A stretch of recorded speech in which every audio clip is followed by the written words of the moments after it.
할렐루야. 11월은 감사의 달입니다.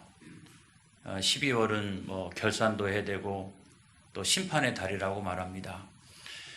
11월은 우리에게 모든 것을 허락하신 하나님 앞에 감사하는 그런 달이에요. 예전 같으면 마을에서나 교회에서나 행사를 많이 했을 텐데 아무튼 내년도에 우리가 기대를 하면서 준비를 해야 될 것 같습니다. 코로나19 중에 맞이하게 되는 이 감사의 달, 어쩐지 좀 분위기가 어색하죠. 또 약간은 불편한 마음도 있습니다. 제가 그 감사 설교를 이렇게 준비하는데 진도가 안 나가는 거예요, 진도가. 그래서 설교를 준비할 때는 늘 기도하면서 마음을 이렇게 잡고 또 성령님이 임재하셔서 오늘 한 편의 설교를, 기가 막힌 설교를 준비하게 하여 주옵소서, 이렇게 시작을 하는데 기도하고 펜을 들고 기도하고 펜을 들고 그래도 이 진도가 안 나가는 거예요. 여러분은 어떻습니까? 이제 추수감사절이 다음 주일로 다가와 있는데 감사의 마음이 잡히십니까? 우리의 환경을 보거나 오늘 또 내가 당하고 있는 여러 가지 것들을 생각해 보면 도무지 이 감사의 마음이 잡히질 않는 거예요. 어떻게 할까 그렇게 하고 있는데 갑자기 제 앞에 교회 달력이 보였어요. 그 교회 달력에는 시편 100편 4절에 있는 말씀이 적혀 있었죠. 제가 그 말씀을 보니까 감사함으로 그의 문에 들어가며 찬송함으로 그의 궁정에 들어가서 그에게 감사하며 그의 이름을 송축할지어다, 이렇게 돼 있어요. 근데 그 말씀이 확 하고 제 마음속에 들어오는 거예요. 그 다음부터는 마음이 잡히기 시작하고 성령의 인도하심으로 그 설교의 진도가 나가기 시작을 하는 거예요. 여러분, 궁정이라고 하는 게 뭡니까? 하나님의 궁정, 이거는 하나님의 집이잖아요. 하나님 계신 곳, 또 꼭 성전만을 이야기하는 건 아니에요. 교회당만을 이야기하는 건 아니에요. 하나님 계신 그 은혜의 보좌, 그걸 말하는 거예요. 그런데 거기에 문이 있대요. 거기에 문이 있대요. 그 말은 아무거나 거기에 들어갈 수 있는 것은 아니라는 거예요. 여러분, 불신자들은 그 문에 들어갈 수가 없어요. 어찌 보면 그 문은 닫혀있는 문이에요. 하지만 예수 믿고 하나님의 자녀가 된 우리 모두에게는 그것이 마당으로부터 시작해서 지성소에 이르기까지 확 하고 열려져 있는 그와 같은 길이에요. 새 길이요, 온전한 길이요, 또 우리에게 생명을 주는 길이에요. 그런데 우리에게는 그 문이 열려있는 문이라는 거예요. 할렐루야. 시편의 기자가 이걸 보았어요. 그래서 마음속에서 감사하다, 그러면서 하나님 앞에 찬양을 돌렸어요. 그리고 나서 감사함으로 들어가고 또 찬송함으로 들어가고, 그 감사를 마음으로만 하는 그런 감사가 아니라 자기의 전 인격을 들어서 그 감사를 표현하고 있는 것을 우리가 볼 수가 있습니다. 우리가 여기서 깨닫게 되는 것이 뭐냐? 여러분, 이 감사라고 하는 것은 우리가 찾아야 되는 것이다. 우리 주변에 있는 여러 가지 감사해야 될 이유들이 수도 없이 많이 있는데 그걸 우리가 찾아야 된다. 평범한 일상생활에서 감사거리를 우리가 찾아야 된다. 이런 말씀을 먼저 드리고 싶어요. 여러분, 그냥 막연하게 내 감정이 인도하는 대로, 내 상황이 인도하는 대로 감사하지가 않다. 상황이 왜 이러냐? 또 세상이 왜 이러냐? 왜 이렇게 힘드냐? 이게 아니라 내가 그 감사거리를 찾아야 된다는 거예요. 여러분, 우리가 예를 들어보면 출애굽 시대에 이스라엘 백성들이 출애굽을 했어요. 출애굽을 해가지고 광야는 먹을거리가 하나도 없는 것 아닙니까? 그런데 하나님께서 생수가 터지게 하시고 만나를 먹이시고 메추라기로 먹이시고 이랬어요. 그럼에도 불구하고 이스라엘 백성들이 뭐라고 말해요? 뭐라고 말합니까? 그래도 애굽의 고기 가마 옆에 있을 때가 좋았는데 좋았는데 날마다 이 만나를 먹어야 하다니 그러면서 막 불평하지 않았습니까? 그 아무것도 없는 곳에서 하나님께서 만나를 매일같이 먹이셨다면 그것이 감사의 제목 아니겠어요? 불평의 이유가 됩니까? 근데 아무튼 불평을 달고 살아가는 사람은 끊이질 않아요. 이것도 불평이고 저것도 불평이고 모든 것이 다 불평인 거예요. 여러분, 청교도들이 그 영국을 나와서 미국을 향해서 이렇게 신대륙을 향해서 갈 때에 가는 동안에 수도 없이 많은 사람들이 죽었습니다. 그런데 거기에 겨울쯤 도착을 해가지고 102명이 도착을 했는데 그해 겨울을 나면서 44명이 굶주림과 또 추위 때문에 죽었어요. 그런데도 봄을 맞이하여서 인디언들의 도움을 통해서 씨를 봄에 뿌리고 열심히 일을 해가지고 가을에 수확을 해서 하늘에 계신 하나님 앞에 감사 예배를 드렸습니다. 이것이 추수감사절의 기원 아니겠어요? 물론 뭐 성경을 통해서 올라가 보면 물론 성서적 근원이 있습니다만은 그럼에도 불구하고 오늘날에 우리가 지키는 추수감사절의 어떤 기원 또 재정의 어떤 기원이라고 이야기할 수가 있겠어요. 근데 그때도 마찬가지죠. 여기 와가지고 44명이나 죽었습니다 라고 불평할 수 있잖아요. 그런데도 그들은 이 새봄에 다시 씨를 뿌리고 열심히 일을 해서 수확하게 된 것에 대한 감사, 그래도 나머지 사람들을 하나님께서 살려주신 것에 대한 감사, 이 감사를 가지고 하나님 앞에 나아갔다는 거예요.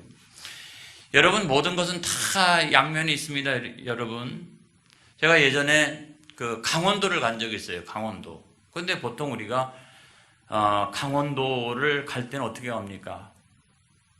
중부고속도로를 타고 경부를 타고 올라갔다가 영동고속도로를 타고 강릉에 도착하여 또 북쪽으로 올라갈 수도 있고 또 남쪽으로 내려올 수도 있고, 이게 보통 우리가 이용하는 길이잖아요. 근데 이렇게 평범한 길로 가고 싶지 않다 이런 생각이 들었어요. 그래서 충주에서 제천으로 영월, 단양, 태백을 거쳐서 넘어가서 이렇게 동해에 이르게 된 적이 있었는데, 가면서 보니까 길이 얼마나 이렇게 올라갔다 내려갔다 꼬불꼬불하고, 그래서 정말 고생을 많이 했어요. 그런데 거기에서 강원도가 얼마나 아름다운지, 가을에 그 강원도가 얼마나 예쁜지, 이런 것들을 체험하는 그런 계기가 되었어요. 여러분, 우리가 바다를 볼 때도 파도가 막 이렇게 밀려옵니다. 가까이서 보면 물결이 막 일렁이죠. 그런데도 눈을 들어서 저 먼 곳 수평선을 보면은 바다는 참 한잔한 거예요. 가까이 있을 때만 우리가 일렁이는 것으로 그렇게 느껴지는 것이지 바다는 참 한잔한 거예요. 여러분, 이와 같이 모든 것에는 양면이 있다. 양면이 있다. 그래서 우리가 감사거리를 어떻게 발견하고 찾고 그거를 표현할 것인가 라고 하는 것이 중요한데요. 저는 요즘 그 가사 일을 많이 돕고 있어요. 가사 노동을 많이 하고 있어요. 많이 하고 있다니까 이상하네. 저기서 지켜보고 있는데. 그래서 요즘은 뭐 빨래를 개는 것은 이건 상식이고요. 상식. 그 다음에 뭐 설거지를 이렇게 제가 하는 것은 거의 습관 수준입니다. 손이 절로 가요. 이렇게 딱 보면 그냥 절로 손이 가고. 요즘에 도전하고 있는 것은 세탁하는 거죠. 세탁하는 것은 뭐 여러 가지 그 옷감의 종류에 따라서 이렇게 마음대로 하면 안 되니까 어떤 것은 구분해 가지고 넣을 것도 있고, 그래서 요즘은 열심히 배우고 있습니다만은, 그래서 얼마 전에는 제가 그랬어요. 아내한테 자랑하면서, 여보 나 이렇게 많이 하고 있지? 그랬더니 우리 안사람이 충격적인 얘기를 하더라고요. 당신의 최선에 만족하지 말라고. 더 열심히 하고 있어요. 또 뭐 한 번은 보니까 설거지거리가 얼마나 많이 있는지 제가 이렇게 문자를 띄웠어요. 날이 갈수록 늘어가는 설거지로 너무 감사합니다. 아예 막 저한테 이제는 맡기다시피 이렇게 하는 것 같아요. 그러면서 가사 노동을 하는 또는 가사의 일을 전담하고 있는 그 아내에 대한 그 생각이 더욱더 풍성해지는 그런 계기가 되었어요. 이처럼 우리가 하나님께 감사함으로 들어간다, 또는 찬송함으로 들어간다, 여기에는 아주 놀라운 영적인 유익이 있다는 사실을 여러분 믿으시기 바랍니다. 내가 그냥 감사하지 뭐, 내가 마음으로 하나님 찬송하고, 그게 아니라 감사함으로 들어가고 찬송함으로 들어가는 그 순간에 하나님이 우리에게 깨닫게 해주시는 큰 어떤 영적인 유익이 있다는 사실을 여러분 믿으시기를 바랍니다. 저는 코로나19 시대를 살아가는 능력 가운데 한 가지가 이거라고 생각해요. 우리가 성전에서만 감사하고 찬양할 게 아니라 우리 일상의 모든 삶의 현장에서 내가 감사함으로 하나님의 은혜의 보좌 앞에, 내가 찬송함으로 하나님의 은혜의 보좌 앞에 나갈 수 있다면 우리 인생이 얼마나 풍성해지겠느냐 하는 거예요. 할렐루야. 그래서 여러분 모든 삶의 현장에서 감사함으로, 또 하나님 감사하지, 찬양함으로 하나님 앞에 나아가는 저와 여러분이 되어지기를 바랍니다. 자, 오늘 성경 말씀은 뭡니까? 사도 바울이 데살로니가 교회의 교인들한테 보낸 첫 번째 편지죠. 근데 이 데살로니가 어떤 곳이냐? 이거는 뭐 지중해 연안에 있고요. 우리가 성지순례를 통해서 가본 적이 있습니다만은 연안에 있고요. 뭐 아무튼 굉장히 큰 이렇게 도시이더라고요. 그리고 알렉산더와 연관이 있죠. 알렉산더의 그 누이가 데살로니가 아니겠습니까? 그 누이의 이름을 따서 명명한 그런 도시예요.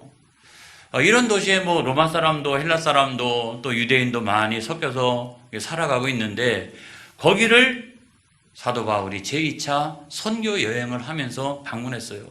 저 북쪽에서 빌립보 교회 전도하고 개척하고, 또 내려와가지고 데살로니가에서 또 전도하고 개척하고. 근데요, 놀라운 사실은 뭐냐면 이 데살로니가에서 20일 동안 복음을 전했대요. 약 한 3주 정도를 복음을 전했대요. 그리고 이 교회가 세워졌어요. 할렐루야. 큰 부흥을 이루게 되었어요. 그래서 뭐 헬라인 귀부인들이라든지 이런 사람들도 많이 등록하고요. 이방인들이 많이 이렇게 등록하는 그런 놀라운 교회가 되었어요. 우리 교회가 그런 교회가 되어지기를 축복합니다. 마을에 안주하는 교회가 아니라 더욱더 세상을 향해서 나아가는 그런 교회가 되어지기를 축복합니다.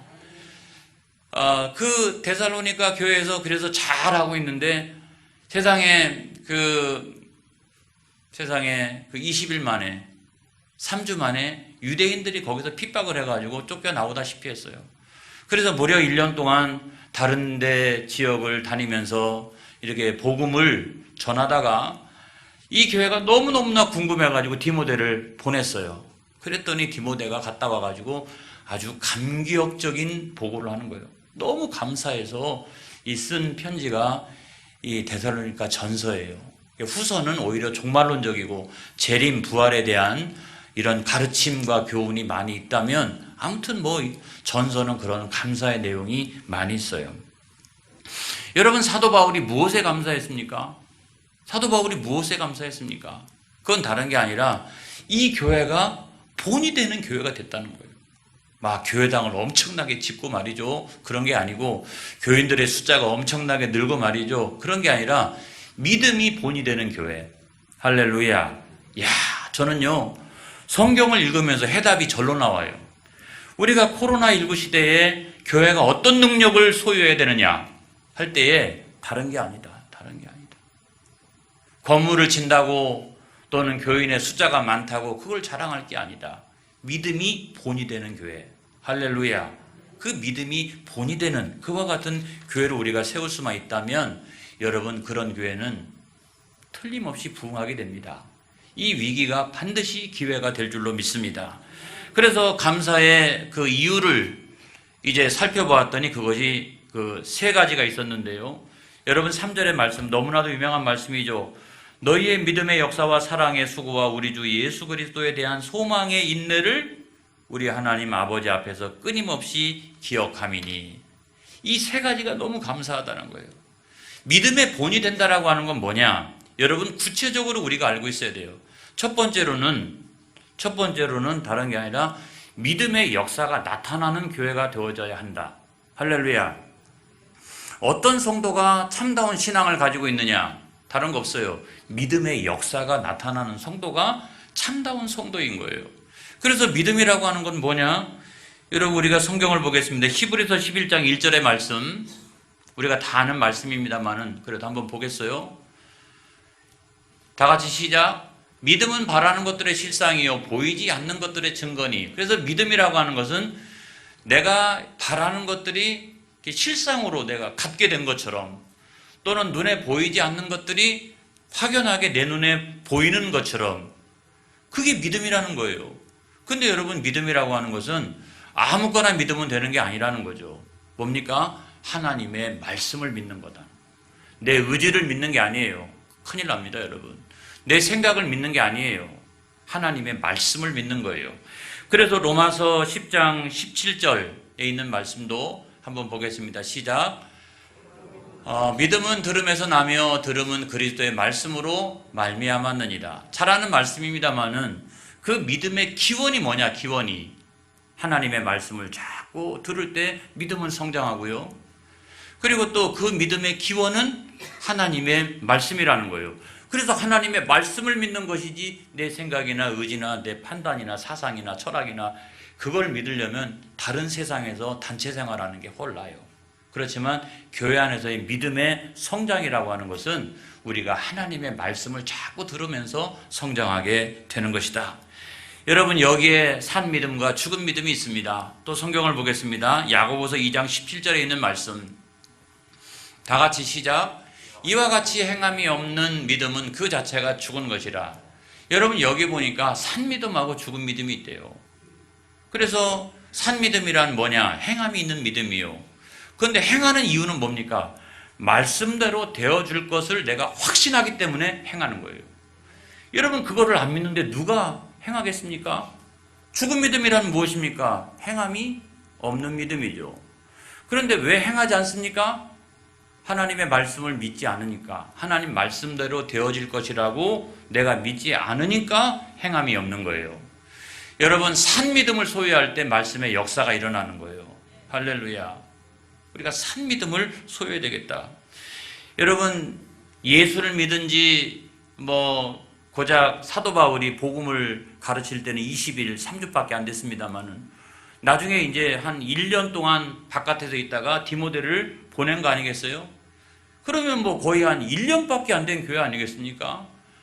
근데 1년밖에 되지 않았는데 그 교회 성도들은 산 믿음을 가지고 있었다는 거예요. 말씀의 역사가 얼마나 많이 나타나는지 알 수가 없어요.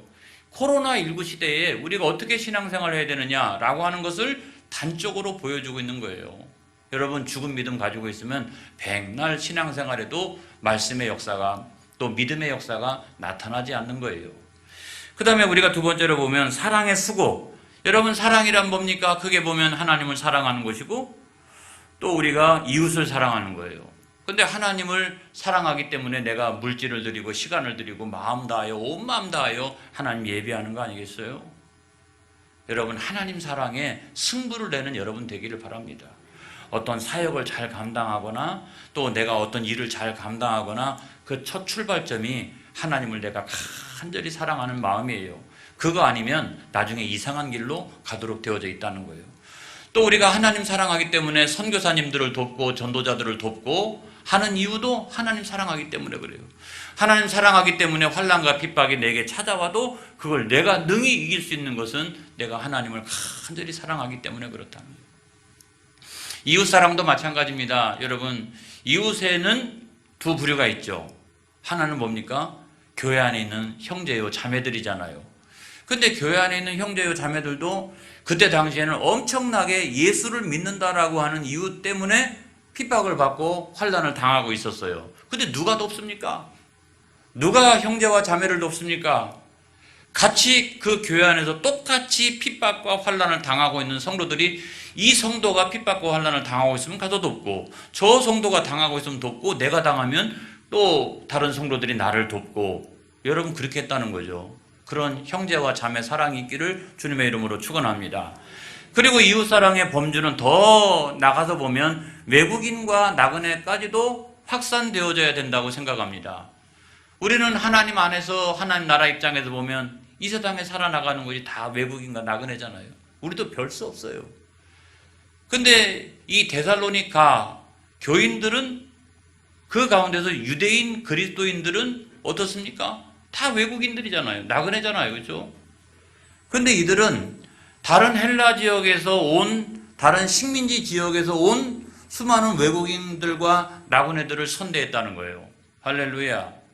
여러분, 제가 깊이 있게 설명하지 않겠어요. 우리 인근에도 태국인들이 많이 있잖아요. 태국인 교회를 세워주신 건 하나님의 은혜요, 하나님의 어떤 섭리가 있다고 생각을 합니다. 저는 이 실험이 반드시 성공하기를 원합니다. 제3세계에서 우리나라에 와서 자국민들을 상대로 해가지고 복음을 전하는 이 사역이 반드시 결실이 있기를 주님의 이름으로 축원합니다. 그래서 여러분, 여기 와 있는 분들이 다 신분을 합법적으로 가지고 있는 건 아니에요. 누가 이들을 도울 수 있을까요? 아무도 도울 사람이 없어요. 아무도 저들을 지켜줄 사람이 없어요. 여러분, 교회가 지켜주기를 원합니다. 그들을 보호해 주기를 원합니다. 그들을 사랑으로 대하기를 원합니다. 할렐루야. 그래서 하나님께서 이 땅에 우리 교회 앞에 일하게 하신 하나님의 뜻이 있을 거라고 생각해요. 그걸 반드시 이루어서 그들에게 복음이 들어가게 하고 그들이 복음을 가지고 본국으로 돌아갈 수 있는 그런 은혜가 있기를 주님의 이름으로 축원합니다. 그래서 우리는 그 사랑에 뭘 해야 된다? 수고를 해야 된다. 잘 돌보고 감싸고 보호하고 지켜주고 하는 그런 돌봄과 사랑이 있어야 된다. 여러분, 우리 덕천교회는 그런 사랑의 수고가 소문나는 교회가 되어지기를 바랍니다. 할렐루야. 자, 마지막으로 보면 이 교회는 소망의 인내가 있는 교회라 그랬죠. 소망이라고 하는 건 뭡니까? 내가 이렇게 바라고 원하는 거잖아요. 세상에서도 그건 당장 이루어지는 게 아니에요. 아버지 하나님, 우리가 어떤 소망을 가져야 되겠습니까? 근데 여러분, 참된 소망과 거짓된 소망이 있더라. 로마서 8장 24절로 25절에 있는 말씀을 보겠습니다. 다 같이 시작. 우리가 소망으로 구원을 얻었음에 보이는 소망이 소망이 아니니 보는 것을 누가 바라리요. 자, 또 25절에 있는 말씀 보겠습니다. 만일 우리가 보지 못하는 것을 바라면 참음으로 기다릴지니라. 할렐루야. 그래서 참된 소망과 거짓된 소망이 있는데 참된 소망은 보이지 않는 것이라 그랬어요. 그러니까 다시 말하면 영원한 것이라는 거예요. 눈에 보이는 것 가운데 의미 있는 것이 왜 없겠어요? 그럼에도 불구하고 썩어 없어질 것, 이런 것들은 참된 소망이 아니라고 하는 것을 우리에게 말씀해 주고 있어요. 여러분들 세상에서도 잘 되어지기 바랍니다. 그것이 의미 있게 사용되어지기를 바랍니다. 그러나 우리의 영원한 소망, 참된 소망, 여러분, 그런 것은 다른 것이라고 하는 것을 우리가 믿으시기 바랍니다. 보이지 않는 것에 소망이 있다는 거예요. 여러분, 이와 같이 이 데살로니가 교회는 이런 환난과 핍박 가운데서도 보이지 않는 영원한 것에 대한 소망을 가지고 살았어요. 딱 보니까 한마디로 표현하면 믿음이 본이 되는 교회였던 거죠. 할렐루야. 믿음이 본이 되는 교회. 칼빈은 아주 유명한 얘기를 했어요. 칼빈은 이런 얘기했어요. 자, 신학적으로 참된 기독교의 간략한 정의다 그랬어요. 참된 기독교의 간략한 정의. 뭐가 참된 기독교냐? 믿음의 역사가 나타나야 된다. 사랑의 수고가 있어야 된다. 소망의 인내가 있어야 된다. 그냥 조금 어려움이 오면 말이에요. 그냥 넘어지고 자빠지고 그게 아니라 영원한 것, 불변하는 것에 대한 소망을 두는 여러분들이 되어지기를 바랍니다. 그리고 오늘 성경 말씀에 사도 바울은요, 이 성도들을 보니까 하나님 택한 자녀가 분명해 그랬어요. 왜 그랬을까요? 여러분 4절의 말씀에 하나님의 사랑하심을 받은 형제들아 너희를 택하심을 아노라 그랬어요. 뭘 보고? 여러분 뭘 보고 그랬을까요? 믿음의 역사를 보고. 그건 그냥 나타나는 게 아니잖아요. 사랑의 수고를 보고 그 다음에 소망의 인내를 보면서 저들은 하나님께서 택하신 자들이 분명하다 그랬어요. 여러분 뿐만 아니라 그 뒤에 있는 말씀에 보면 9절의 말씀에 보니까 이들은 우상을 버렸어요. 그리고 하나님께로 돌아왔습니다. 그리고 10절에 있는 말씀에 보면 주님 재림하실 것을 기다리는 그와 같은 믿음의 백성들이었습니다. 그렇기 때문에 믿음의 본이 되는 이 교회가 소문난 교회가 되었던 거예요. 여러분, 이걸 잘 여러분들이 이해하시길 바랍니다. 야, 이 코로나19 가운데 교회가 부흥되겠어? 전도가 되겠어? 여러분, 믿음의 본이 되면 그 교회는 소문납니다. 아니, 저 교회에서 믿음의 역사가 막 일어나고 있는데 지금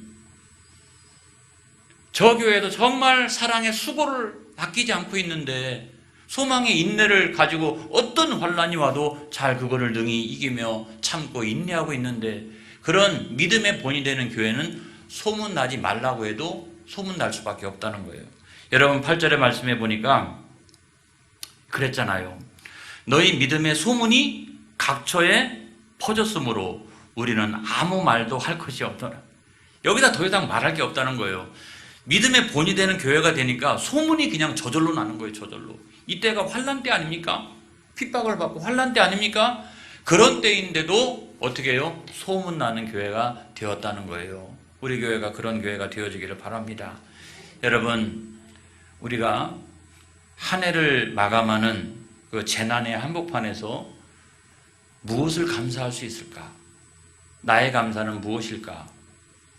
먼저는 내가 우상을 버리게 된 것, 하나님께로 돌아오게 된 것, 우리는 간절히 주님의 재림을 이 환난 가운데서도 기다리고 있는 것, 그리고 오늘 나에게서 믿음의 역사가 나타나고 있다라고 하면 그것이 감사하고, 내가 사랑의 수고를 남들이 보지 않는 곳에서 사랑의 수고를 하고 있다면 그것이 감사하고, 또 내가 소망의 인내를 가지고 수만 가지 어려운 문제를 만나도 그걸 능히 이겨나가고 있다면 그것이 너무 감사하고, 사도 바울이 붙들고 있는 감사는 뭐냐면 그런 본질적인 감사였다는 거예요. 빼앗길 수 없는 그와 같은 감사였다는 거죠. 여러분, 오늘날 우리가 가지고 있는 나의 감사는 어떤 것일까요? 바람이 훅 불면 그냥 날아가 버리고, 환난과 고난이 찾아오면 그냥 없어져 버리고, 이런 감사인가요? 오늘 나의 감사는 정말 빼앗길 수 없는 감사. 할렐루야. 그런 감사가 있기를 주님의 이름으로 축원합니다. 여러분과 제가 주만나 큐티를 하고 있습니다만은 주만나 큐티 그 가운데 자료 가운데 한경진 목사님의 그 책이 소개되어지고 있더라고요. 그분이 나중에는 몸이 아팠잖아요. 그래서 구술로 나의 감사라고 하는 책을 이렇게 썼는데 뭐 이 책인 것 같으네요. 외손녀 그 부부한테 이렇게 내가 말로 할 테니까 너희들이 써라 해가지고 쓴 저 책인데, 우리가 가장 본질적으로 붙들어야 될 감사가 무엇인가 라고 하는 것을 깨닫게 해주는 여러 복잡한 내용이 없어요. 자, 많은 사람들이 목사님에게 이제 목사님은 한국교회 아주 유명한 분이니까 책을 쓰라 그랬어요. 근데 나는 자랑할 것이 없다고 그랬어요. 난 책을 쓰지 않겠다. 자랑할 게 없다. 그렇게 얘기했는데 80세가 넘어가지고 내가 하나는 해야 되겠다. 하나님 앞에 내가 정말 감사하다. 내가 하나님 앞에 정말 감사하다라고 하는 것은 한 글을 좀 내가 남겼으면 좋겠다. 그래가지고 외손녀 그 부부를 오라고 그래서 구슬해가지고 쓴 책이 바로 저 책 아니겠습니까? 내용 가운데 이런 것이 있습니다. 나의 인생을 한마디로 표현하면 무엇일까? 생각하다가 떠오르는 말이 감사였습니다. 올해로 내 나이 80인데 지나온 삶을 돌아보며 가슴에 사무치는 것을 한마디로 표현하면 하나님 감사합니다. 하나님 감격스럽습니다.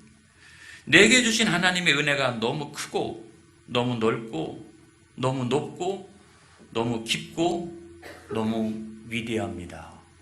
할렐루야. 질병이 이길 수가 없는 거예요. 나이가 이길 수가 없는 거예요. 그 하나님 사랑, 그 감사를 딱 붙들고서 할렐루야, 그 모든 어려움들을 다 이겨냈던 거예요. 여러분, 이와 같은 나의 감사가 있기를 바랍니다. 빼앗길 수 없는 나의 감사가 있기를 주님의 이름으로 축원합니다. 기도하겠습니다.